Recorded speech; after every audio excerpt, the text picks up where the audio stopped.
This is a quick home inspection overview of unit 1126. We're going to start right here on the roof, and then we go around and finish up inside.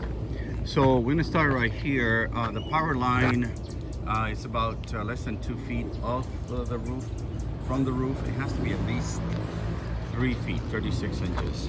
So the pedestal has to be elevated. Now, because it's an older home, probably could be grandfathered, but we obviously have to write it up. The roof looks like they only did partial replacement on the roof. You can see here is the older roof, and here is the newer roof. And then they're not doing anything on the east side of the house. So that's, you can see this is a newer roof. And then if I take you up here, this one is missing all the granules, which is basically, you know, the sand that keeps it down for weight. These are made out of fiberglass and asphalt. That's why they call them asphalt shingles. And some of the tabs are missing here. As you can see, some of them are flipped up. And in here as well, this is the old roof. This is the new roof. This is a compact unit. It's hard to read what's the information on it because the label is faded. It's a Goodman, that's the only thing I can tell you, but I cannot read anything here. So it's probably a heat pump. You could probably do both. So basically that's that. I'm going to go down very slowly because since the sand here has been pretty much ripped off or peeled off with time, it's kind of slippery, so I have to be careful here. A little bit of drama, but anyway, this asphalt shingles here in Arizona, they last between 20 to 25, closer to 20 because of the heat and the change in temperature because of thermal expansion. So here we are. So I'll do the exterior and then I come inside and we finish up on the interior of the home. Coming down very slowly. Okay, we're gonna start right here on the driveway and then go around the house. So the driveway here, the driveway has concrete has cracked because they did not put any expansion joints. As you can see here on the sidewalks they put expansion joints every 3 to 4 feet because concrete expands and contracts and cracks. So here you got some concrete that is basically cracked, and also the slope is sloping back, so when it rains probably water is going to sit there. Then you can see all this is cracked, and again, no expansion joint there, no expansion joints here.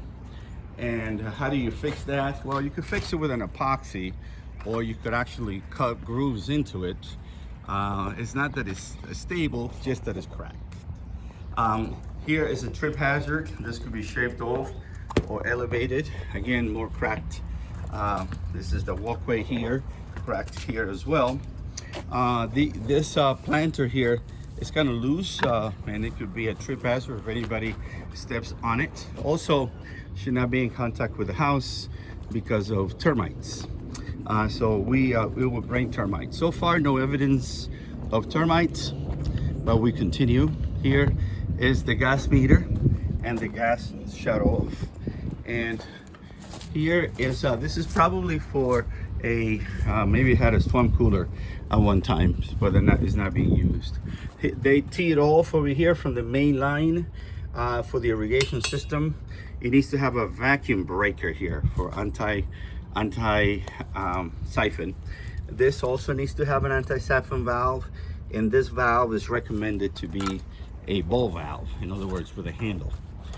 These are termite treatment bait, and they have been all throughout the house. No evidence so far of termites. I turned on the irrigation system and I saw the irrigation system going off, so that's a good thing. So I'll continue going around. The construction here was made, you can see there's a stem wall here, but there's no stem wall here. So the construction of this addition here, this laundry room, was made without a stem wall. So then what happens is it's in contact with the ground, you can get termites and also possibly water coming inside. As I continue here, some of these column caps are loose, which is very common. So basically you would just try to epoxy these or glue it with clear silicone. The tree is recommended to be trimmed because it's overhead, and if something happens it could damage the roof. Huge tree, probably the roots be kind of invasive. I do recommend a sewer scope just to play it safe. Going around here, I'm going to come in the house. I put the irrigation system on manual, and I was able to see it going on. Here, I opened this up and I looked inside. It is pretty much 200 amp, pretty much up to date. I did not see any aluminum wiring, so that's a good thing right here. The laundry room, gas, and it's a newer gas tank is 50 gallons, 2020. Okay, so everything seems to be okay here. No problem there. So coming inside here, I'm going to go all the way around and I'll show you what I got. Just going all the way around. Check those outlets. And some of these outlets here are GFCI, which are good because they're less than 6 feet from the water source. The stove needs what they call an anti-tipping bracket, because you could pull it forward here. So as you can see, continuing going all the way around. I check all the windows. They're single pane windows. No problems in the bathroom. Older windows. So all the cranks work with exception of this one here. Does not open the window, but all the other ones do work. The AC gave me really good temperature, and I'll write that in the report.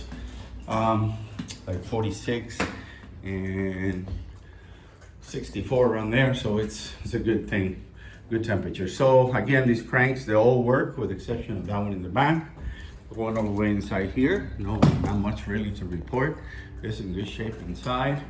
I looked underneath here, so there's no shut-off valve for this faucet because it's connected to this one, and it's okay. So if you need to work on this one, you have to shut off down here, which means you have to shut them both off. They're a little bit loose. The handles are a little bit loose, so they probably have to take this up and tighten it inside. This here, I think is the other closet is missing a closet rod, which is not really a big deal. So these are operated manually. I did not see any controls, and so you pull. It does have smoke detectors, and so that's a good thing. So in conclusion, the roof was partially replaced. The other part might need to be replaced because it's losing the sand. The electric line is too low to the roof, and also might be too low to the ground, so I have to measure that. Internally, externally, continuing on the outside, the concrete is cracked on the driveways, as you can see. Also, the fences, the column caps need to be secured. The shut-off valve here, like I said, they're connected to each other. That seems to be the only problem that I see plumbing-wise. Nothing leaks, no corrosion underneath, and the dishwasher is working. Kitchen equipment seems to be working. Appliances, the stove needs an anti-tipping bracket. All right, I hope this helps. I'll send the complete written report, either later on tonight or first thing in the morning. Feel free to call me if you have any questions. Thanks.